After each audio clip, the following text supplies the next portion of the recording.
As educators and administrators, we recognize that a school emergency can strike at any time. So we plan for them, we prepare for them, we drill for them. Today we're focusing on a way to help you better manage school emergencies. It's a proven system that's been in use at the regional, state, and federal levels of government and other agencies for several decades.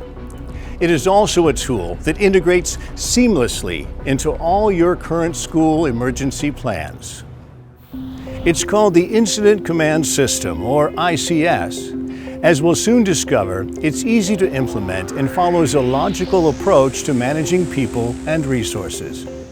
In a nutshell, ICS can be broken down into 5 major areas. There is a command component that leads the emergency response, an operations component that implements the actions necessary for the response, a planning component to monitor and provide the data needed during the response, and a logistics component to make sure that the supplies, equipment, and other resources are on hand during the emergency. There is a 5th component, finance, that approves expenditures and tracks costs during the emergency. This component will most likely be conducted at the school district level, and so we won't go into detail about the finance role during this presentation. Everyone would agree that emergencies are situations that require rapid action. Certain tasks need to be performed, oftentimes in a specific sequence. We need to put people with the right skills into the right jobs. For them to be effective, we need to give them the necessary resources, information, and training. Based on the severity of the situation, we need to be able to scale our response and adapt to changing circumstances. And all of this needs to happen through clear lines of command and communication. This is what the Incident Command System gives us. But rather than just talk about ICS, let's see how it works during an emergency response. Let's create a mock emergency and use this to illustrate what each component of ICS does during a school emergency.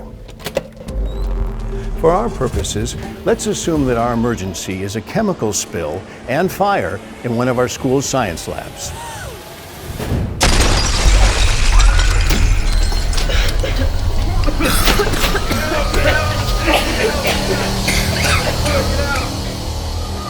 The response to the emergency will begin the instant school officials are notified of the incident. In the case of our mock emergency, this will most likely happen when someone sounds the alarm.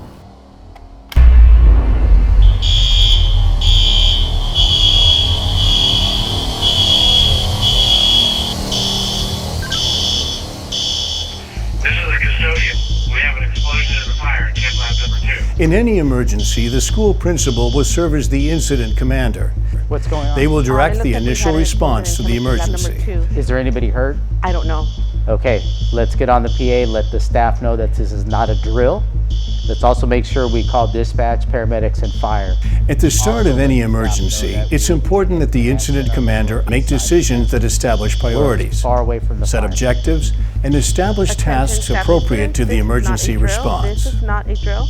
All emergency personnel report to your stations. We are setting up the command post in the northeast corner of parking lot B.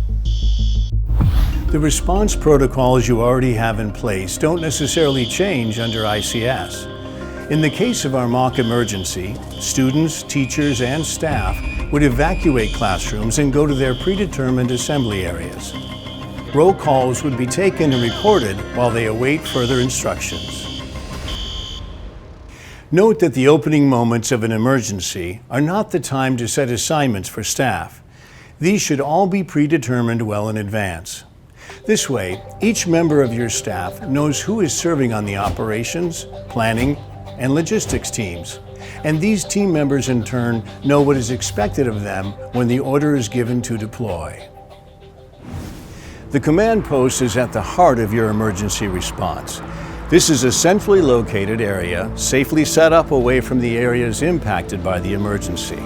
The command post is where the emergency response will be managed. There was an explosion in one of the chem labs.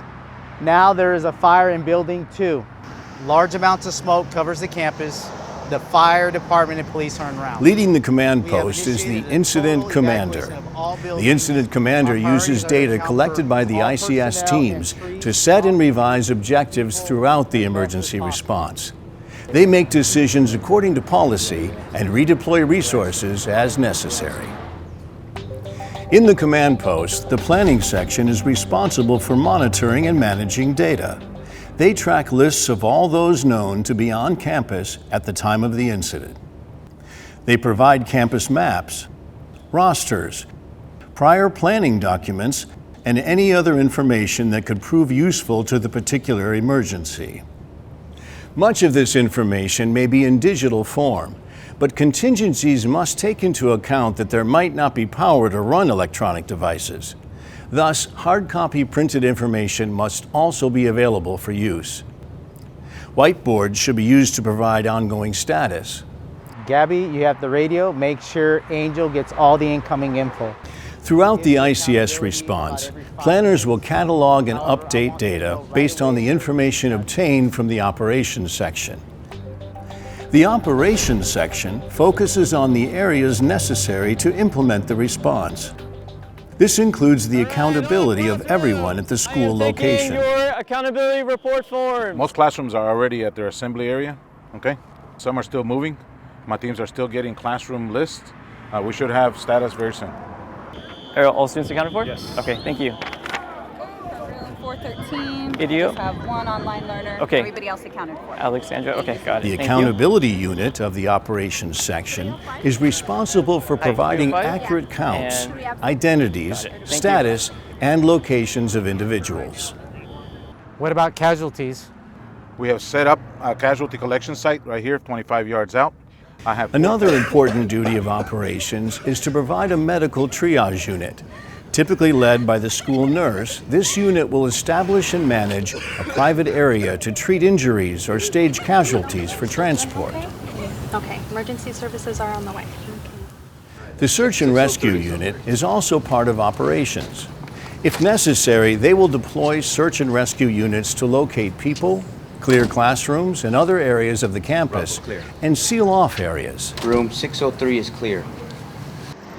Operations may also be engaged to provide traffic control, especially before law enforcement arrives on scene.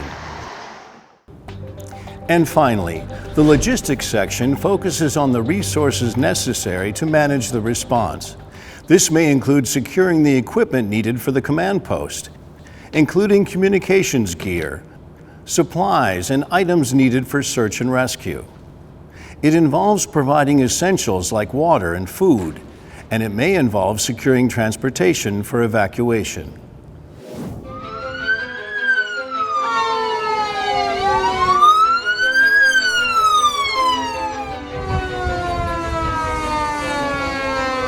As other outside agencies arrive on scene, the command may switch to unified command. Fire Battalion Chief. I'm Chief Head Boost Somebody Princess Hub. In this instance, the incident commander will retain the focus on accountability of those on campus, while the other agencies will focus on their respective areas of expertise.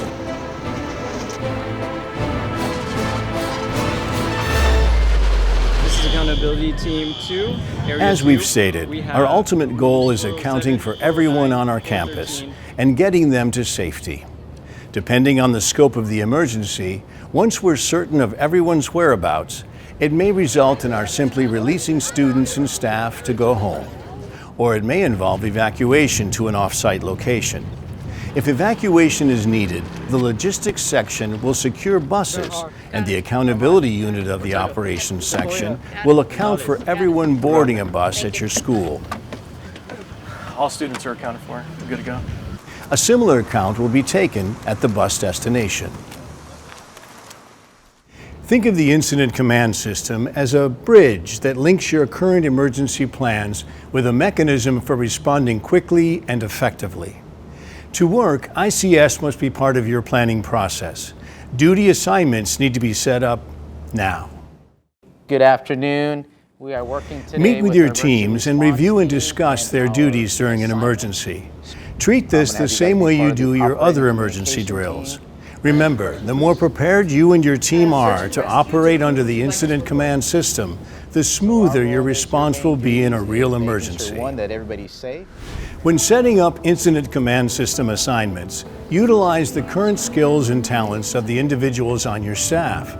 Place them in appropriate duties within the ICS framework. Thus, your school nurse may be the ideal individual to head your medical triage unit. Your school custodians or safety officers might make perfect candidates for your search and rescue team. They are familiar with the campus layout and should have keys to every area. Always keep in mind that an emergency response is a team effort. Everyone on the team has their area of focus and their specialties of skill.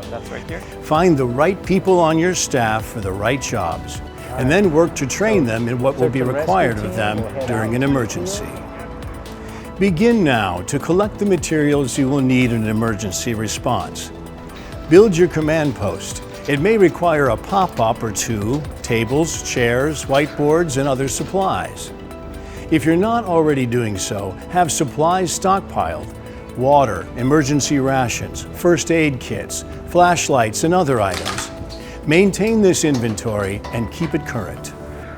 The incident command system, with all its standards and its structure, may at first glance seem a bit daunting. But recognize that for many of the activities you're already conducting at your school, promotion ceremonies and graduations, sporting events, or school carnivals, you're following a nearly similar structure.